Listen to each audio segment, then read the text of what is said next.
এবং জামাত ইসলামের আমির মহোদয়ের সাথে আমরা কথা বলেছি। উনি যে আশ্বাসগুলো দিয়েছেন সেটাই আমি একটু আবার রিপিট করতে চাই।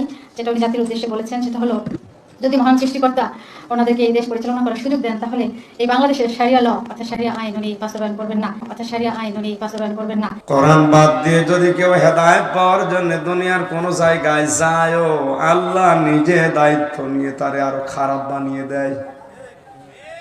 এখানে আলেম আছে না? আপনি যদি কোরআন বাদ দিয়ে পৃথিবীর কোন জায়গায় ভালো হওয়ার নিয়তেও যান, কোরআন যেহেতু সেখানে নেই, এই জন্য আল্লাহ দায়িত্ব নিয়ে আপনাকে গোমরা বানিয়ে দেয়। বাংলার মুসলমানের এই হাদিস থেকে কি বুঝলেন? কোরআন যেখানে নেই ওখানে গেলে আল্লাহ আপনাকে খারাপ বানাবে, গোমরা বানিয়ে দেবে, পথভ্রষ্ট বানাবে।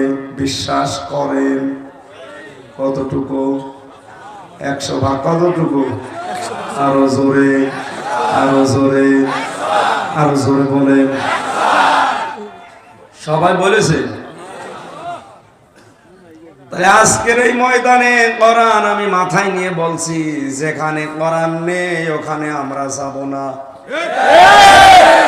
যেই দলে কোরআনের কর্মসূচি নেই, যেখানে কোরআন চলে না, যে দলে আল্লাহু আকবার স্লোগান চলে না, সূরা মুদ্দাসসির, ইয়া আইয়ুহাল মুদ্দাসসির ফাআনজির ওয়া রাব্বাকা ফাকাব্বির। তাকবীর দেবেন কার নামে? আল্লাহর নামে। আর হাদিস হচ্ছে, যেখানে কোরআন নেই সেখানে ভালো হওয়ার নিয়ত থাকলেও সে গোমরা হবে। সুতরাং যেই দলে কোরআন নেই ওখানে যদি আমি থাকি আমাকে খারাপ বানাবে, আমি ওখানে জেনে শুনে আর যাব? কোরআনের বিচার ব্যবস্থা না থাকলে হাজারো অবিচার হয়, তার প্রমাণ আমি নিজে দেখে এসেছি। এখনো পর্যন্ত 100 জনের 70 জন কিছু জানেই না কেন ছেলে, কিচ্ছু জানে না, আন্দাজে জেল খাটতেছে। সুতরাং আমরা ন্যায় বিচার যদি এখনো পর্যন্ত দেখতে চাই, কিসের বিচার লাগবে?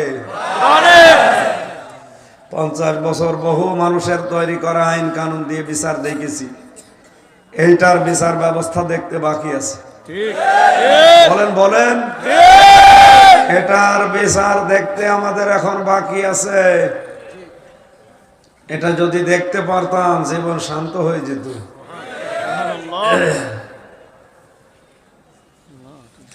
কোরআনে কারিমের বিচার ব্যবস্থা যদি চালু হয়ে যায়, ওই দেশে কোনো মানুষ বেঈমান হয়ে মারা যাওয়ার সম্ভাবনা থাকে না।